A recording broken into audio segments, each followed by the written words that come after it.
तो supreme court के फैसले के बाद बीजेपी कांग्रेस के नेताओं के अलग अलग रिएक्शन भी सामने आए हैं। बीजेपी कांग्रेस के नेताओं का क्या कुछ कहना है वो आपको सुनाते हैं। और कांग्रेस कह रही थी कि अब इसमें कुछ हो नहीं सकता, परंतु हमारे मुख्यमंत्री जी की संकल्प शक्ति थी, जिन्होंने अंतिम क्षणों तक प्रयास नहीं छोड़े और एप्लीकेशन ऑफ मॉडिफिकेशन के माध्यम से आज हम लोगों को ये सफलता मिली। बदनीति और नेक नियति ये इस पूरे प्रकरण में पिछड़े वर्ग वाले में हम सबकी ध्यान में आई होगी। अदालत कांग्रेस भी गई थी, अदालत भाजपा भी गई, हमारी सरकार अदालत गई कि चुनाव कराए जाए, कांग्रेस और कमलनाथ जी अदालत गए कि चुनाव रुकवाए जाए। हमारी सरकार ने, माननीय मुख्यमंत्री जी ने, जो हमारा संकल्प था कि स्थानीय निकाय के चुनाव ओबीसी के आरक्षण के साथ हो, और जो प्रतिबद्धता थी, क्योंकि हम लोगों ने तो ये कहा था कि माननीय सर्वोच्च न्यायालय ने जो निर्णय दिया हम उसका स्वागत और सम्मान करेंगे।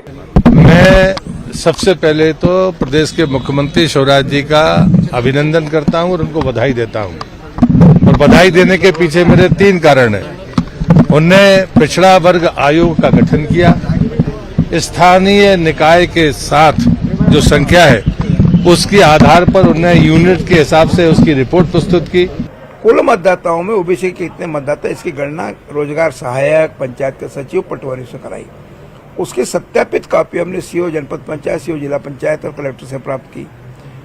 उसके बाद में टोटल उस पंचायत में कितना है वो निकाला, फिर उस जनपद क्षेत्र में कितना प्रतिशत बैठता है वो निकाला, जिला पंचायत क्षेत्र में कितना प्रतिशत बैठता है वो निकाला, और जिले का पूरा विस्तृत प्रतिवेदन 600 पेजों का हमने न्यायालय के सामने प्रस्तुत किया।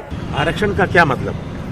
आरक्षण का मतलब न्याय, और न्याय अगर 50% मध्य प्रदेश की आबादी पिछड़े वर्ग की है तो क्या 14% जो सुप्रीम कोर्ट ने किया है, मैं इसे सही नहीं मानता। ये उन्होंने ओबीसी वर्ग की जो निराशा थी वो एक प्रकार से दूर की है।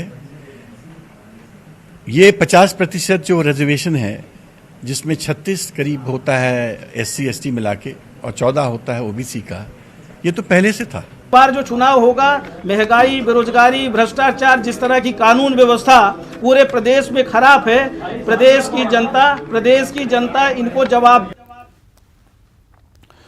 तो पंचायत चुनाव से जुड़ी एक बड़ी खबर आपको बता देते हैं। एमपी में 3 चरणों में हो सकते हैं पंचायत चुनाव, जल्द ही तारीखों का ऐलान भी हो सकता है। राज्य निर्वाचन आयोग ने कलेक्टर्स को प्रस्ताव भेजा है, जिसमें कहा गया है कि अगर कोई भी संशोधन हो तो बताएं। तो अब सुप्रीम कोर्ट का फैसला आ चुका है। पंचायत निकाय चुनाव को लेकर ओबीसी आरक्षण के साथ ही पंचायत चुनाव होंगे। अब आगे है चुनाव की तारीखों का ऐलान, और बहुत जल्द चुनाव की तारीखों का ऐलान भी हो सकता है। मध्य प्रदेश में 3 चरणों में पंचायत चुनाव हो सकते हैं, जल्द ही तारीखों का ऐलान भी होगा। राज्य निर्वाचन आयोग ने कलेक्टर्स को प्रस्ताव भेजा है। प्रस्ताव में कलेक्टर से पूछा गया है कि अगर कोई भी संशोधन हो तो हमें बता दीजिए।